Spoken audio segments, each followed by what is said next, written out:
सुधरने का नहीं दिख रहा है, क्लियर बात कर रहा हूं आपके कुंडली से, ठीक है। और लेकिन गोचर सुधरेगा आपके लिए। अजय मकर राशि आफ्टर अक्टूबर नवंबर के बाद तुम आप देख लो कि आपके ड्राइव लाइन बढ़ेंगे, सपोर्टिव एनर्जी मिल जाएगा, ठीक है।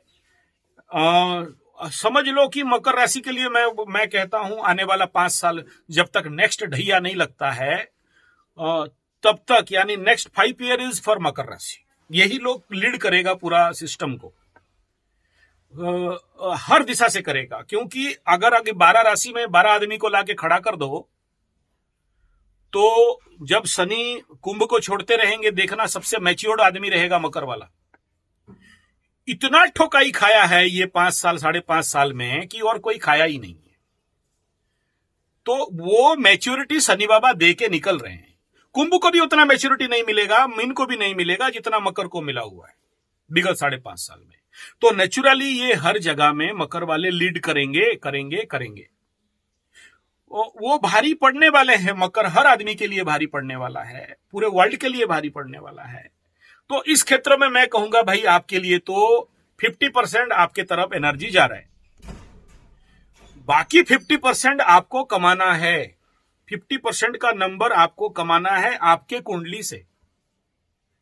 अब सोचो किसी का द्वादश का प्लैनेट एक्टिवेट हुआ है और आप बोलोगे कि मेरे कुंडली से आने वाला पूरा ये द्वादश का महादशा क्या सपोर्टिव रहेगा, मैं यहां कितना भी तेल मारू बन जाऊं, हां बोल के तो नहीं बोल सकता हूं। क्योंकि ग्रह जहां बैठता है पहला वहीं का फल करेगा, उसके बाद उसके हाउस का फल करेगा। गुरु बृहस्पति फॉर कुंभ लग्न, इट इज धनाधिपति, गुड, अच्छा बात है, तो धन बढ़ाएगा।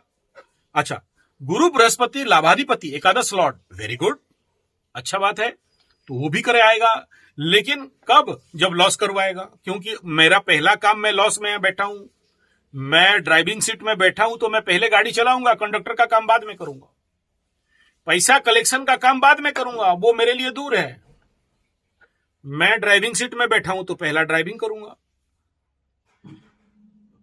तो कलेक्शन का काम, सेकंड हाउस का काम बाद में, और फिर गिनने का काम आखिरी में, गाड़ी जब बंद होगा रात को बैठूंगा तब करूंगा।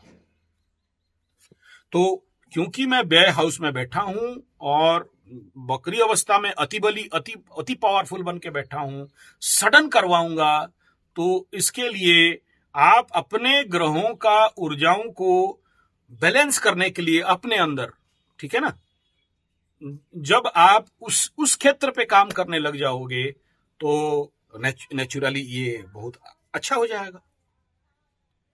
करेक्ट? हाँ, इसमें कोई दो राय नहीं है। यानी ये जो बाकी 50% है आपको साधना करना पड़ेगा।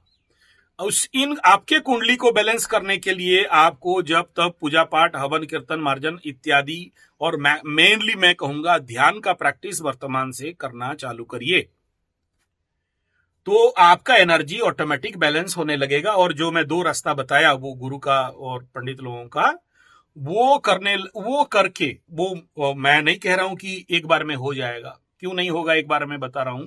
यहां पर गुरु 13.37 डिग्री में वक्रत्व अवस्था में पड़ा हुआ है, और by the aspect of Shani, ठीक है।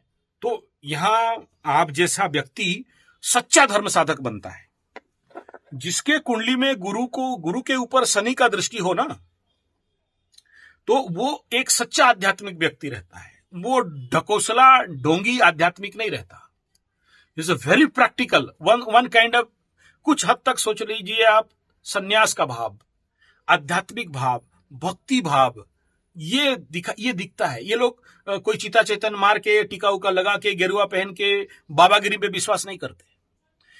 दे are very practical in spiritualism. मतलब ये कुंडली कह रहा है कि आपके पास धर्म का स्टॉक है, और मतलब ये झूठा स्टॉक नहीं है, बड़ा कंक्रीट स्टॉक है।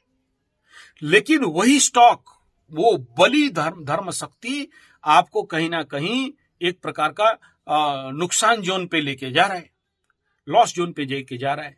क्या होता है ना, जब कोई भी शुभ ग्रह गुप्त शत्रु के घर में बैठ जाए तो गुप्त शत्रु को कंट्रोल कर नहीं पाता, यानी इसको वो ज्ञान नहीं है, शत्रु को भी मित्र समझ लेता है। और कौन अपना कौन पराया इसके पास वो ज्ञान नहीं है। ये शत्रु के घर में भी जाके चाय पी के आ जाएगा।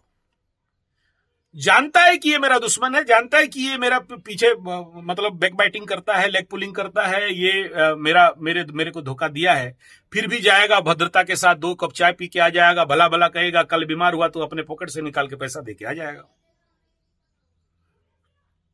हाँ, तो ये सिंपलिसिटी बन जाता है। तो मेरा बात आप ऐसे हुआ है बोले तो अच्छा खुश लगा, चलिए मेरा बात सही सच हुआ, धन्यवाद।